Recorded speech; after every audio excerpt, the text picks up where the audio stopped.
You know what? I am like frustrated in a way because it's like I have been sitting here and today I was like, oh, I came in here with on fire. And I was thinking to myself, I couldn't wait to get in here. And then when I get in here, my computer, now I finally just rebooted because this has been, I am so grateful that I have two computers, right? That I have my desktop and I have my laptop. I am extremely grateful. I also have my phone here. So I've got different ways of connecting, but this computer is all set up. I mean, it's my go-to workhorse computer. I love it. And today it just would not get going. And I kept sitting here thinking to myself, what is this about today? I have no clue, but whatever the case may be, I am good and late. It is like almost a half an hour late. I guess, I guess it just whatever it is, I'm on now. And so I'm waiting for my other computer to restart. But I just figured that rather than sitting here thinking to myself all the stuff that is wrong, I might as well just come in here and give thanks for what's right and go with it. So good morning and greetings to you. I'm not even sure about any of this stuff, but I do know that, I'm always telling people this stuff, while I love and I appreciate it, this stuff is not going to make or break my particular day. So I'm just grateful that I'm in here now. I have had, you know, so so let me first say that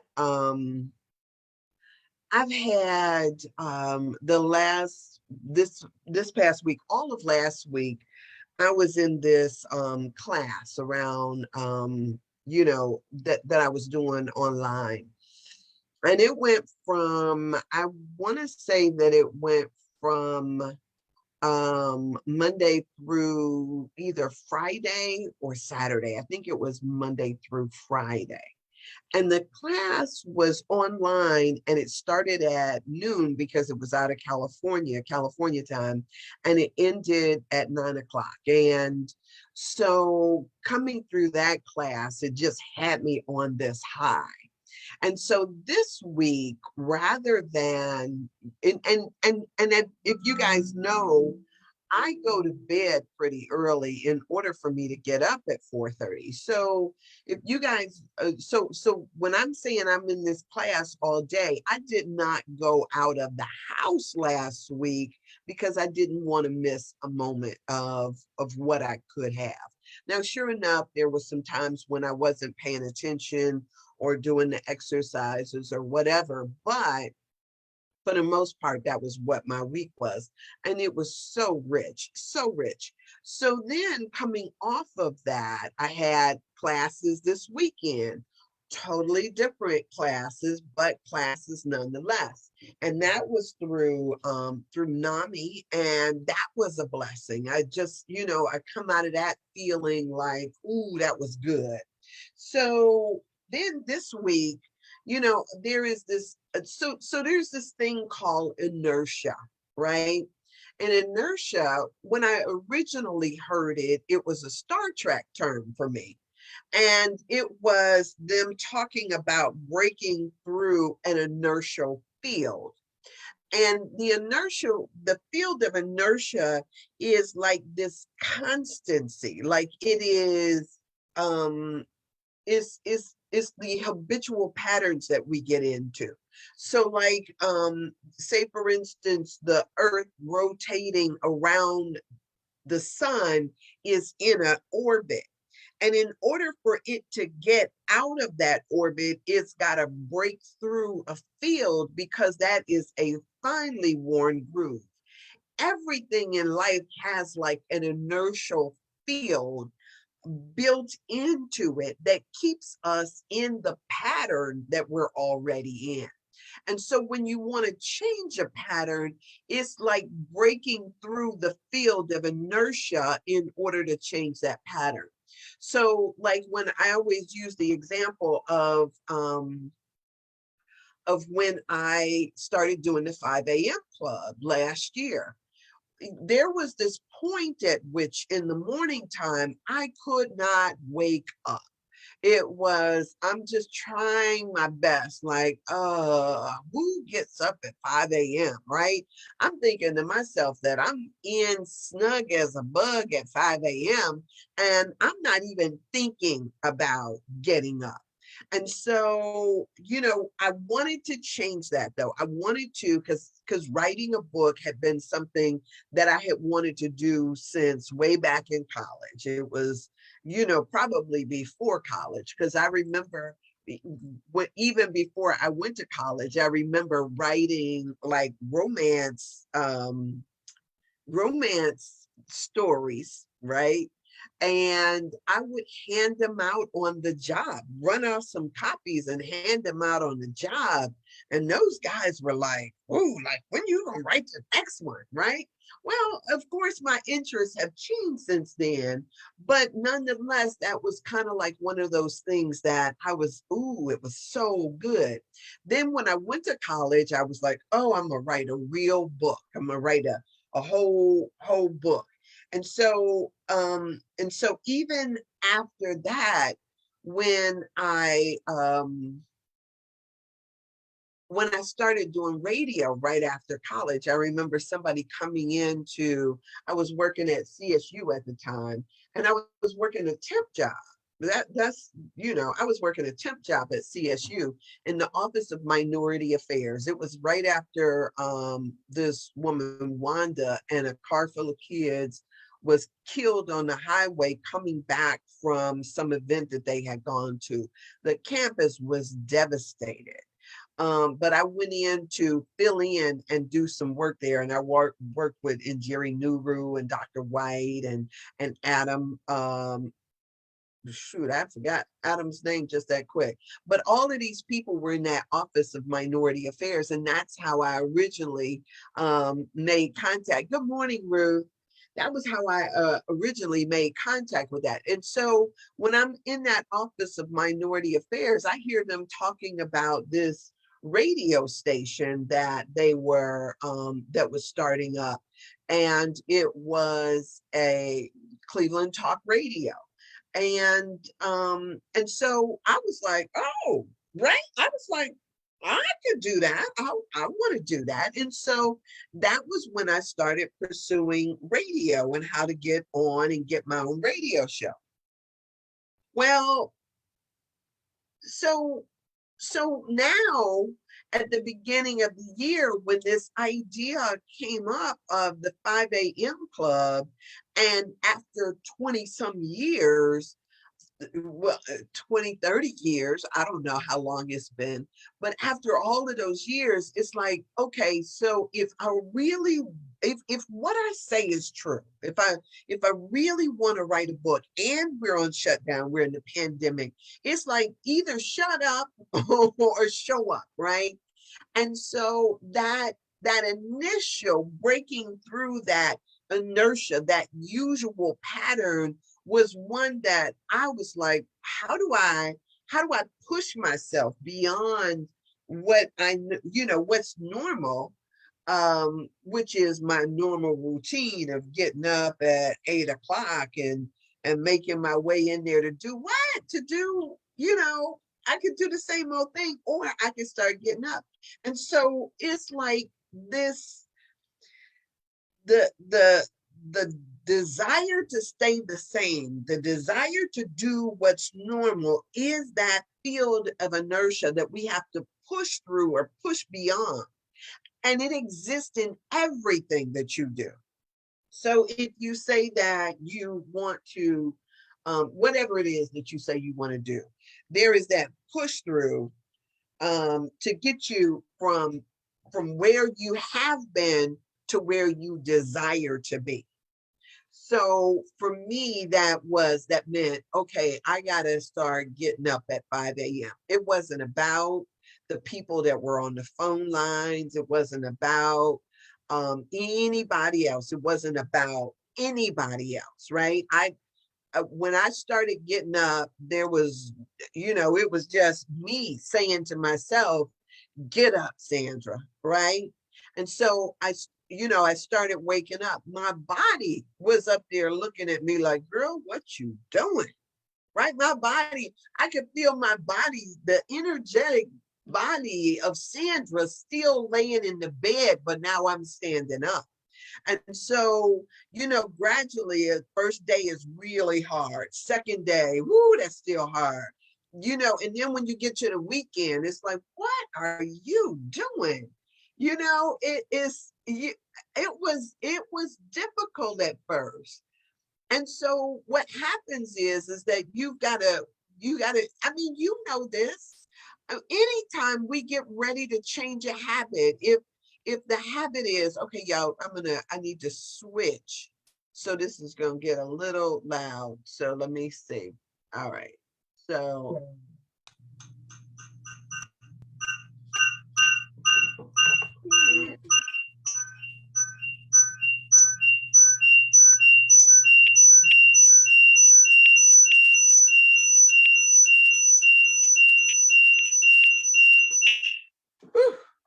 I'm sorry about that. Now I'm back on my computer, my other computer. I love you, computer. I'm back on my other computer. Sorry. So the this is true. Like even when whether it's a diet that you go on, a class that you want to start, exercise routine, anything, you've got to work through that normal feeling of breaking a routine. And that breaking of the routine is what is really difficult to do. And so that is the field of inertia that you have to begin to go through. It's almost like, say, for instance, the Mississippi River. The Mississippi River is flowing, flowing, flowing, flowing, flowing. And it's got a path that it goes through. And so, there is this thing where, people come in and they dig and try to redirect the river so that it can go, if they want to build something over here, or if they want to do something else different with a piece of land, or they want to put something up there, they try to, cut a groove so that the water then goes in a different direction. And so, as I said the other day, they talk about when there's flooding or something along the Mississippi, it's not that there is, too much water, it's that there is a memory for what it used to do. And so it'll try to flow back over into its old space rather than keeping on its normal path. And so there's always this, like we got to coax things to go differently. And so the same is true with you and I. Like in the mornings, there are some mornings where I want to sleep in, but I never sleep in past a certain time because it's no longer my normal. It's like my body would have a memory of laying there in bed, but it's no longer what I do. And so I'm up. And so, all of us have to break through what we call this field of inertia if we want to, to do something different than what we've always done. So for me, when I stopped, and this is coming back around. So for me, last week, I did all of that classwork. I did the classes, I did the weekend classes, I did all of that stuff. And so then this week, there is this thing where I can, once I'm done with all the stuff that I'm doing on a given day, about 8 o'clock, there's like this thing that I could go back in there and I could sit down and I can watch TV, right? While I'm doing whatever I'm doing to try to close up so I can get ready for bed. Well, instead of since I've already interrupted that field of inertia, now I'm making a choice. And so my choice is, My choice is that I'm not going back to what I normally did. I'm not going back there because I've broken that field of inertia. I've broken that. And so now that I've broken it, now what? I've got time. I've got some extra time. And so what am I going to do with that extra time? And so, for me, it has been this week. I know you guys, since I've been reading this book here, I have been spending my time when I have extra time, I've been spending my time calling family members that I need to connect with. So I talked the other day about how I had called my one cousin in Chicago who is 86, 87, and talked to her for almost 3 hours and getting good information and asking a bunch of questions. The next night, on Tuesday night, I called somebody else, had conversation, and got some interesting information. I don't know how good it was, but some interesting information. I didn't know if she had information for me or not, but got some okay information. So then last night there was the other class that I was sitting in on, and that other class is a genealogy class. And this was 3 nights presented, or 3 nights, 3 different weeks, that was presented by the Cleveland Public Library as part of their Black History Month thing. So I did the Black History Month genealogy class, and yesterday was all about tracing your roots back through slavery. Back through slavery.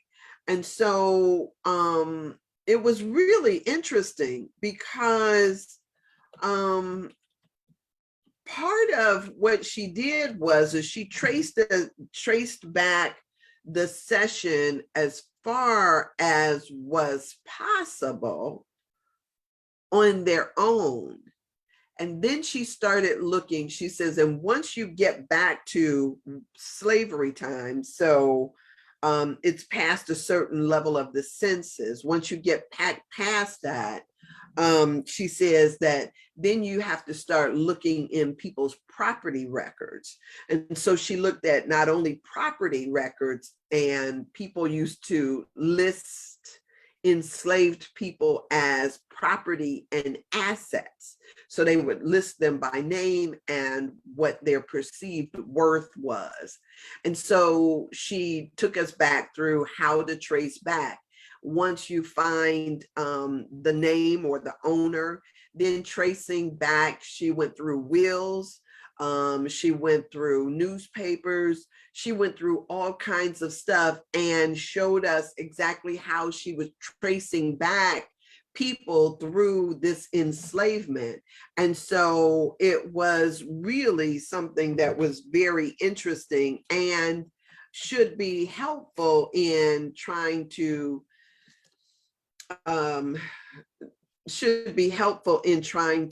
make all of this stuff come together. I am not exactly sure what this browser is. Oh, it is not the browser for me.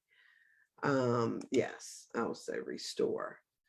I'm like sitting here looking at it like, what is this? Terrible thing. Oh my God, that's something else. And I can click off of this, click off of that, and just you know what, I had all kind of stuff open. Maybe that's why my computer wouldn't start up. I just had too much stuff going. Who knows?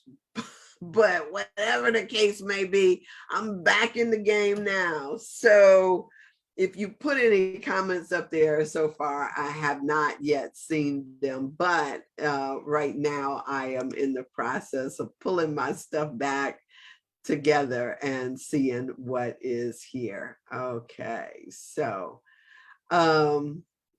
it's crazy. Okay, so there we go. I'm in business now. So So now, so she took us all the way back through that. So, and then when I got off the phone with her, I called my cousin that's in Texas. Now I'm gonna tell y'all, I'm getting to this book, right? Let's say I'm gonna get a little bit of this book done today. But let me tell y'all, so I called my cousin in Texas and I was talking to her about the conversation that I was having the previous night. And the previous night was, remember I was saying I got a little information, but not that much. Let me tell you how big my mouth is though, right? I am so much like my mother when I think about, when I think about generally my mother and how she showed up in the world. My mother was one of those people that the kitchen table and a pot of coffee was her favorite thing to do. And she would sit back and she had girlfriends that she would talk to. And she was like the truth teller, right? So she was the one that was going to say what other people wouldn't say. And I loved the fact that sometimes I would just be like, even as an adult now, I'd just be like, oh, she went there, right? My mother would go there. But also in understanding this stuff, I tell you often that my mother did not know who she knew. She met her father one time, is what she said. And he gave her a nickel or a quarter, and she said she lost that. That was her mantra. That man, he never did anything for me. So her stepfather was the one who, if she had to call anybody her father, that was who she would refer to. However, he didn't come into her life until she was a little older. And she was also raised by her grandmother. So a lot of times the stuff in here in this book where it talks about the connections that are necessary for small children, babies to make, and how we pass on how we learn nurturing and pass that on to our young or to the next generation and the next generation. When it talks about all the things that are necessary in bonding with babies and having a emotionally stable, balanced human beings, those things were missing in a lot of our lives because the institution of slavery didn't allow that such thing. The institution of slavery disrupted what is a normal flow for human beings, meaning that babies and little children or parents were often sold off, families separated, which didn't allow that type of bonding, which is totally necessary. And so when we look back and we trace back our family lines, it is with this sense as well that a lot of this stuff we did not get and we do not know. Right? Because, and it's not in our DNA because that piece has been taken out and it's been missing. And unless and until we start to see this as a value and bring it back into our consciousness, we will still have the kind of stuff out here that we see today.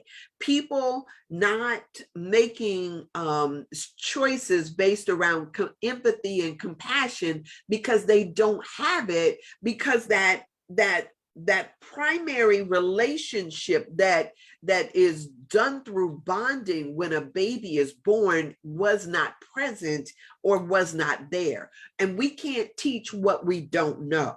And so when I had the conversation, not last night, but night before last, I did one of my mother's things. I was like talking to this woman and I asked her about, and I might have told you guys about this yesterday. And I asked her about, I said, what was your relationship with your mother like? And so she started down this thing about telling me about, how her mother was about business and she didn't take any stuff. And she was just kind of like, and as she's telling me about this, she stops and she says, well, why'd you ask? And I said, I said, you didn't have a good relationship with your daughter, and your daughter didn't have a good relationship with her daughter. So I'm just trying to see where this started. And she acted as if she was shocked, like, you know, how dare you? Like, I had a good relationship with my daughter, and I'm thinking, like, no, you didn't, because you didn't know her, right? I know enough to know that you didn't know her. and even the questions that I'm asking, the little stuff that I'm saying to you, I know that even though I wasn't close to her, I knew more than you did, right?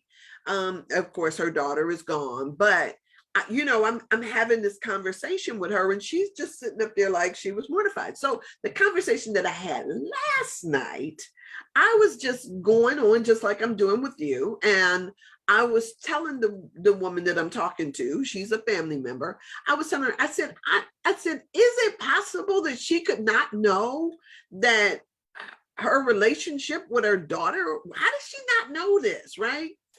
And she says, well, that's totally possible, right?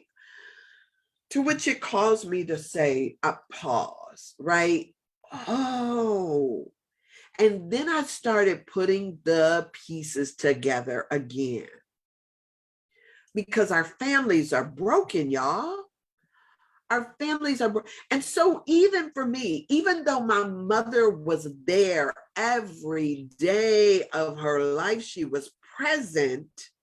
Just because she was present physically doesn't mean that she was present emotionally, because just like this book is saying, that the connections, because she didn't have the connectedness with her mother, probably because her mother didn't have the connectedness with her mother. So there is this thing of connection that is missing based on what was broken before. And we may have good intent, but it is raising children now. And you guys know I don't have any children, right? And that comes out of me living out some drama too, right? So I don't have any children. But what I do know is from what I'm seeing, what I'm reading, what I'm experiencing, all of this stuff is not as if I have not been around children all my life, but I was not the one to do the bonding work, right? I was not breastfeeding anybody. I was not that person. You know what? And even as I read some of this stuff, one of the things that they have found is that, oh, and this is so good and so deep, you know, the more that they have found, this is so deep, the more that they study this stuff and the connection of mother and child, they kind of try to talk about the science and how there is something, the synaptic nerves that are entrained and in alignment with a mother, with its parent. Those things are woken up. So now when they birth the baby, especially if there is a problem with the baby, if a baby comes out stillborn, there is this thing, I forget what they call it, but they lay the baby directly on the mother, because there is something in that DNA that connects with that child's DNA, and that mother is able to stimulate her cells, are able to stimulate her child's cells. And so it's important to have that connectedness, skin to skin, body to body. And so that's why you see nowadays that nurses don't just rush off someplace with the baby, which is what they used to do, right? They would take the baby out. Now, can you imagine a child being in the womb for 9 months, not knowing anything else other than the voices and the stuff that it can get through the environment, in that environment, and then they snatch it away and take it someplace else, and then come back and tell you, oh, it didn't make it. Bring me, don't take it, like, give me that, right? Because now you have introduced shock into its system. You have shocked my child, right? The whole holding the baby, they don't do that stuff anymore because those things are really traumatic, and people still have birth trauma, right? So all of this stuff that we learn through this idea of bonding is the science that's behind it. And they don't understand it. I mean, there is something about us. It's something about our bodies. It's something about that connectedness. It's something about that plug-in that allows things to happen. So we see how this plays out in some of everything. We see when we have anxious, hyperactive, anxiety-ridden dogs or cats or animals, it's partly the birth trauma too that they've gone through.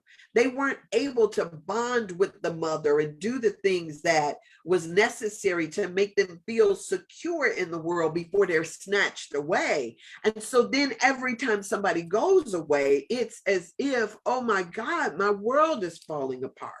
We have experienced that as humans. They see that in mice and rats that they experiment. We see it with our pets. We see it played out all over the place. And unless and until we learn from the mistakes that we've made, this will continue to happen. So did this woman realize that she didn't have a good relationship with her daughter? She probably didn't. But it's because she never had a good relationship with her mother and never had access to information that talks about the necessity of bonding. So this guy, Mike Rowland, he was having the same kind of trauma with his children, right? Or I'm sorry, with his parents. And so he was going through this trauma and he was trying to figure out what was wrong with him. And the gurus, all the people that he was telling, I need to find out, figure out what's going on with my life. I need to see and try to deal with this stuff in my life. So they kept telling him, go home and make peace with your parents. And so he went back home in order to make peace with his parents.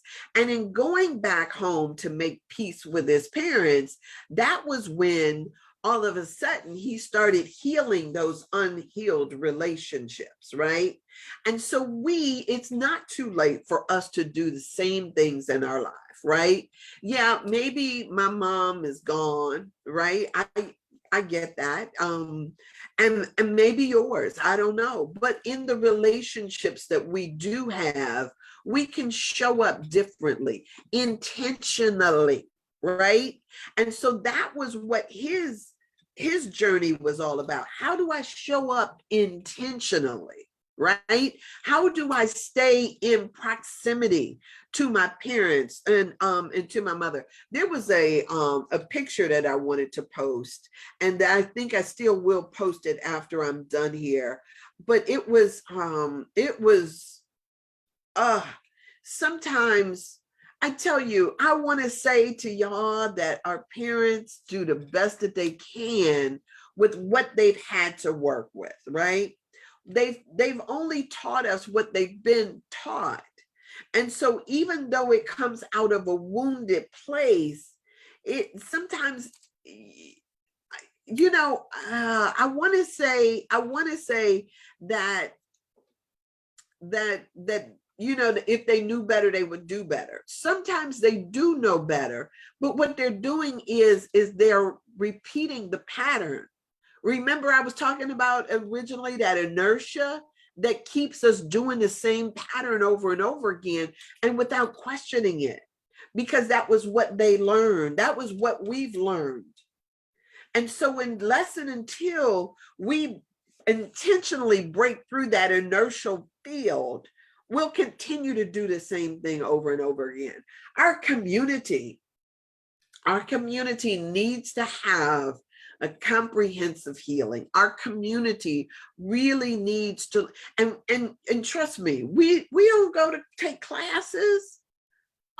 And as a matter of fact, you know, we get so caught up in our rightness because that was what was always done. That was how we were raised. That was, and we romanticize about it. Well, I turned out okay because I do it, right? I know I do it. And I sit there and I say, well, you know what? If I survived through this, certainly, right?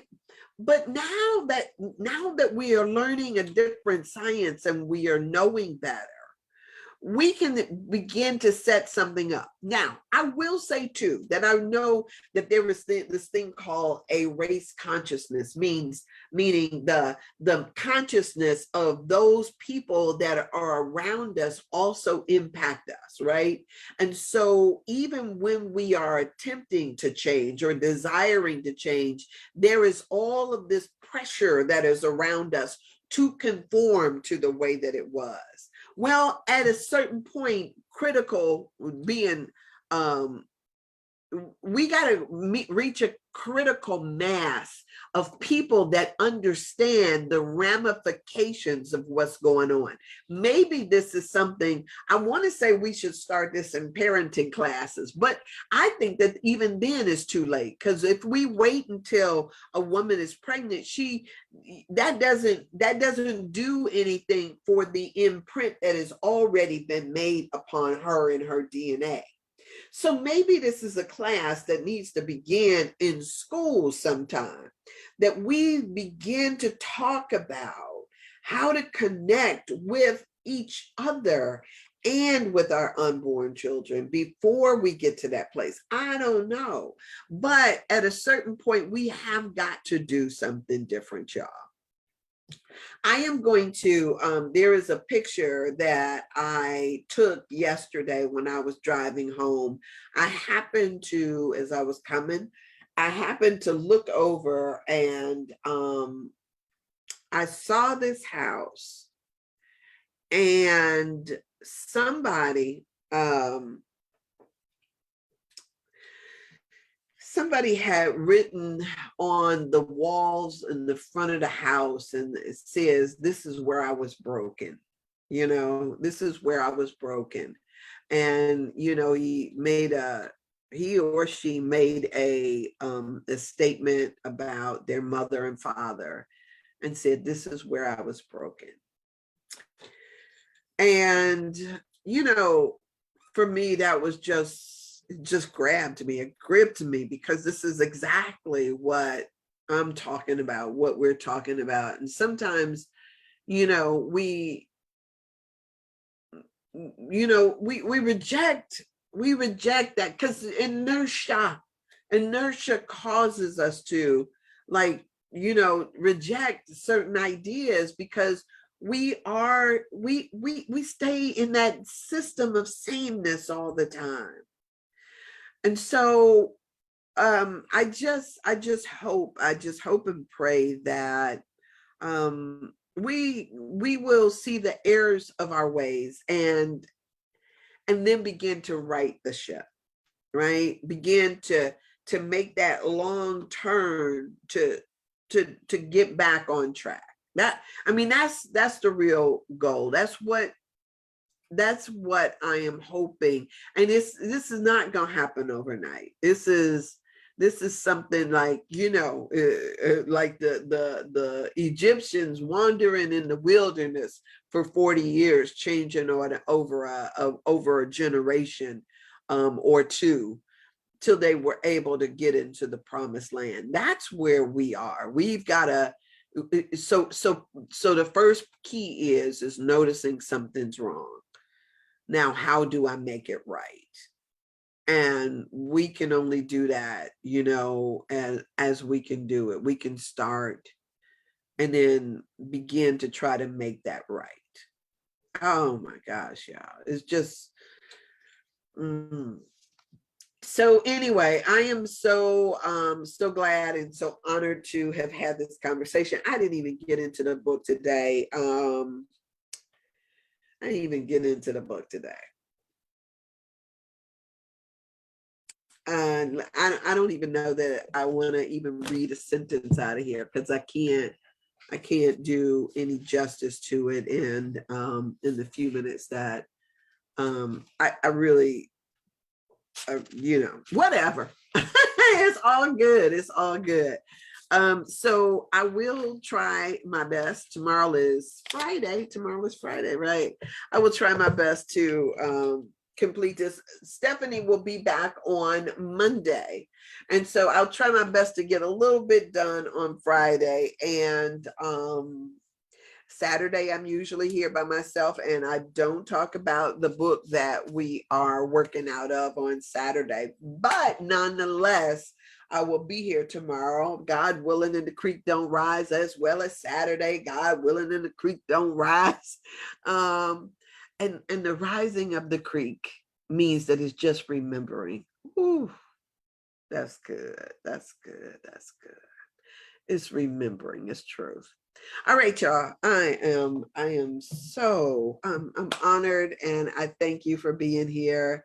I gotta bounce, but I want you to have a terrific Thursday.